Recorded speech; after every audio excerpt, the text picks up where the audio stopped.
성경이 수업을 걷다. 오늘은 사무엘상 13장입니다.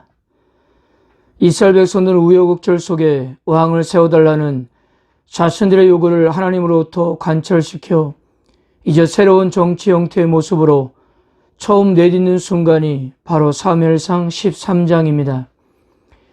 어제 12장에서 사무엘은 자신에게 있었던 모든 고난을 왕이 된 사울에게 넘겨주고 사역의 현장에서 은퇴를 했습니다.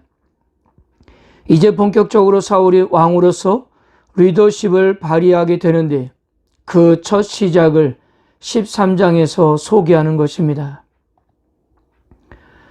우리는 어느 정도 알고 있지만 사무엘상을 처음 읽는 독자라고 한다면 12장에서 사무엘이 그렇게 힘써 강조했기 때문에 왕과 이스라엘 백성들이 얼마나 하나님을 잘 섬기고 하나님의 명령을 얼마나 잘 따르고 있을까?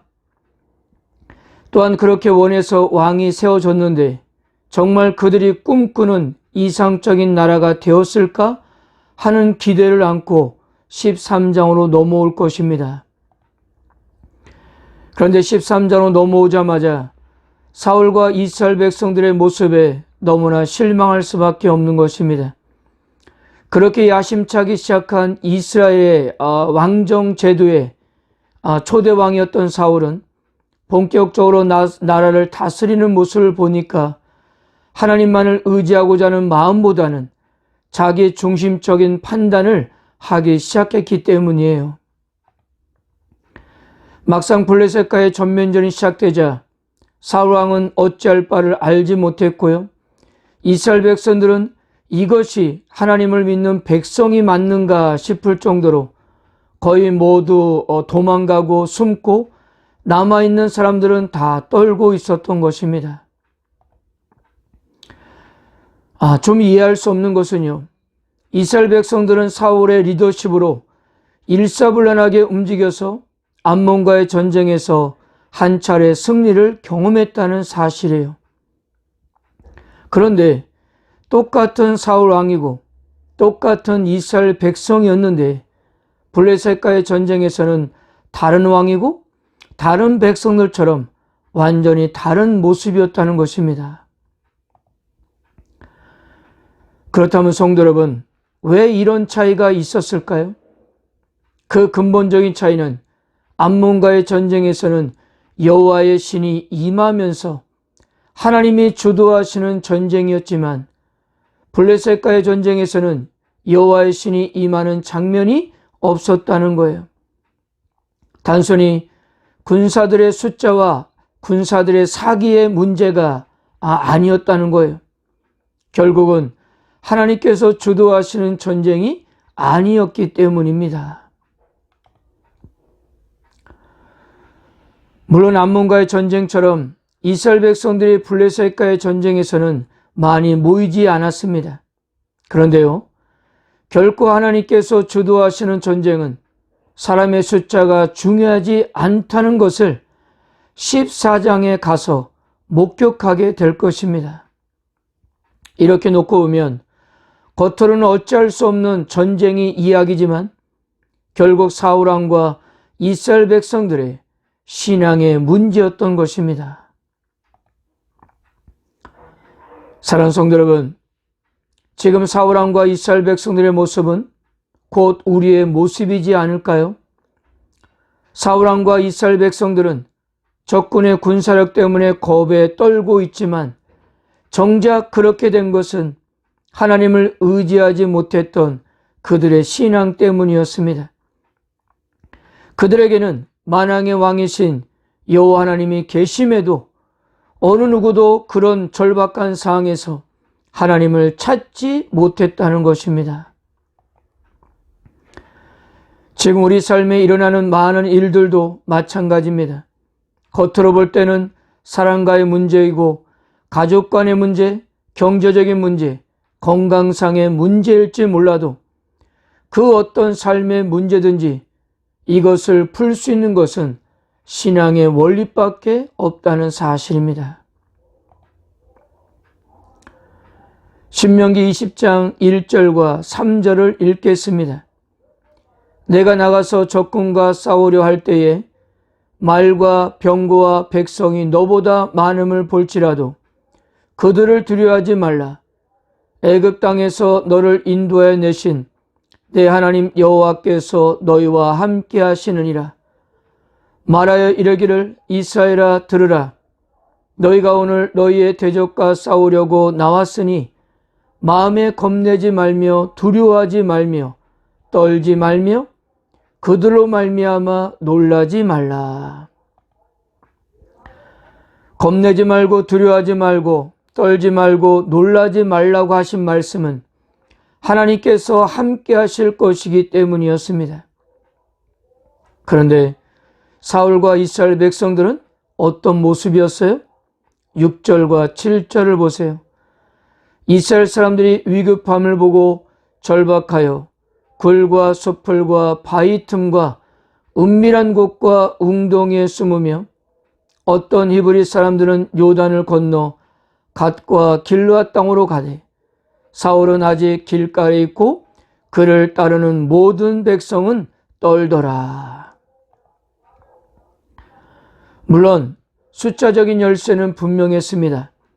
병거가 3만, 마병이 6,000명, 백성은 해변에 모래같이 많은 블레셋 병력에 이스라엘은 상비군 3,000명에서 거의 모든 사람들이 도망가서 600명밖에 남지 않은 상황이에요.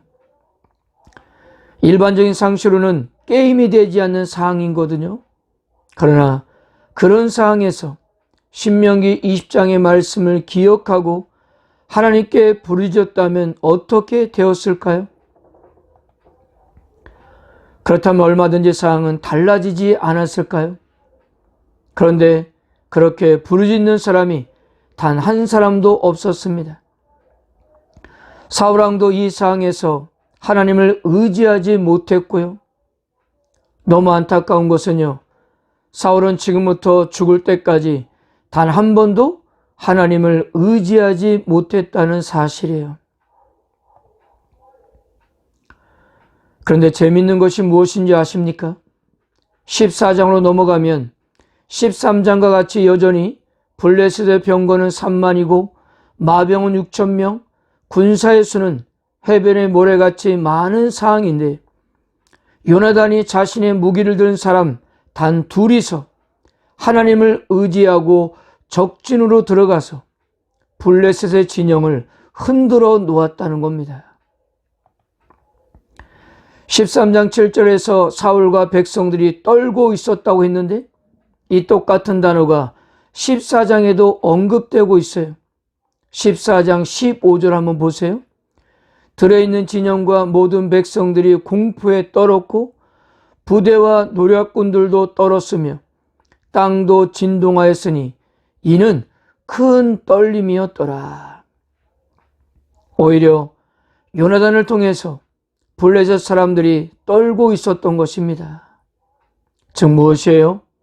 하나님을 믿고 의지하는 자들에게 주시는 하나님의 분명한 메시지였던 것입니다.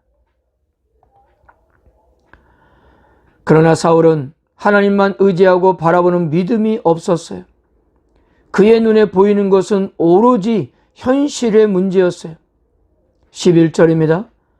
사무엘이 이르되 왕이 행한 것이 무엇이냐 하니 사울이 이르되 백성은 내게서 흩어지고 당신은 정한 날 안에 오지 아니하고 블레셋 사람은 믹마스에 모였음을 내가 보았으므로. 첫째, 백성이 사울에게서 흩어지는 것을 보았고요. 둘째, 사무엘이 정한 날에 오지 않음도 보았어요. 셋째, 블레셋 사람들이 가까이에 진을 치고 있는 것도 보고 있었습니다. 이런 상황이 사울의 마음을 조급하게 만들었고 이러다 모두가 죽겠다는 생각이 들었던 것입니다. 그래서 왕이라 해도 할 수 없었던 번제를 스스로 드리게 된 것입니다. 근데 여기에는 사울의 근본적인 교만이 숨어 있었던 것입니다. 이스라엘 문화에서는 왕이 직접적으로 제사를 드리는 것이 금지되어 있지만 고대 근동 주변 나라에서는 이것이 왕의 고유한 특권이었다는 거죠. 즉 무엇입니까? 이러한 일련의 사건을 통해 자신이 하나님의 대리 통치자가 아니라 이방 민족과 같은 왕이 되고 싶었던 것입니다. 자신이 절대 통치자가 되어 여호와 하나님의 도움이 없어도 자신 스스로의 결정으로 원수들과 전쟁을 치를 수 있음을 과시하고 싶었던 거예요. 사랑하는 성도 여러분, 지금 사울은 왕으로서 기름 부음을 받고 본격적으로 왕의 직무를 시작하는 상황입니다. 그런데 그가 시작부터 하나님을 신뢰하지 않고 자기 스스로를 내세우게 되면서 하나님의 심판이 예고되었다는 사실이에요.